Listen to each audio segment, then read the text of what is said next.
ভাইরে ভাই, মামুনুল হক তো সবকিছুই ফাঁস করে দিচ্ছে। আসুন একটু শুনে আসি হুজুর কি বলে। দেখেন, গণভোটে বাংলাদেশের 68% মানুষ হ্যাঁ ব্যালটে ভোট মেরেছে, আর 32% মানুষ না এর পক্ষে ছিল। আর সংসদ নির্বাচনে 49.9% মানুষ ধানের শীষে ভোট দিয়েছে। ভোট নিয়ে অনেক কথা আছে, ইঞ্জিনিয়ারিং অনেক প্রশ্ন আছে, অনেক বিতর্ক আছে, সব বাদ দিলাম। সব বাদ দেওয়ার পরেও ধানের শীষে এদেশের মানুষের ভোট পড়েছে 49.9%, হায়ের পক্ষে ভোট পড়েছে 68%।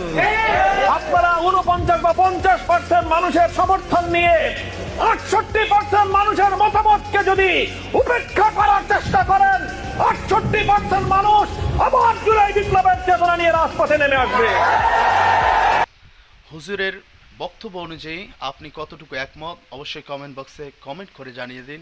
ভিডিওটি শেয়ার করে দিন প্রত্যেকে দেখার জন্য এবং পেজটি ফলো দিন।